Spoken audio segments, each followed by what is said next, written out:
Welcome to the banker lamp. Please enjoy the video. You begin by prepping the car and initiating mechanical abrasion. First, wash thoroughly with pH-neutral soap to remove oils that block removal, then dry. Next, mask plastic trim, rubber, and glass with tape so solvents don't etch them. Put on gloves and safety glasses. Ventilation matters. Once done, set a small test patch on a less visible panel. Use 10001 500 grit wet sandpaper or a scuff pad to break the coating's top layer. Go light at first to avoid clear coat damage.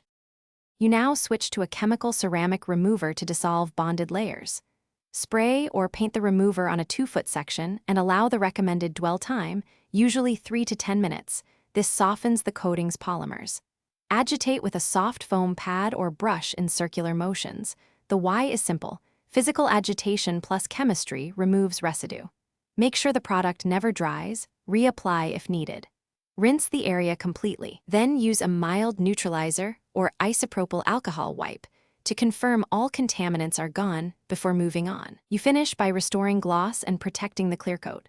Start with a dual-action polisher and a fine polish to remove sanding marks and chemical haze. Use light passes and inspect frequently. Once the surface looks uniform, clay bar to pick up microscopic particles, then wipe with isopropyl alcohol to verify cleanliness. If you see haze or swirl patterns, repeat polishing with a finer pad. This corrects most issues. If damage to clear coat appears, stop and consult a professional. Attempting aggressive correction can worsen clear coat defects. Thanks for watching. If this was helpful, leave a like and consider subscribing. See you next time.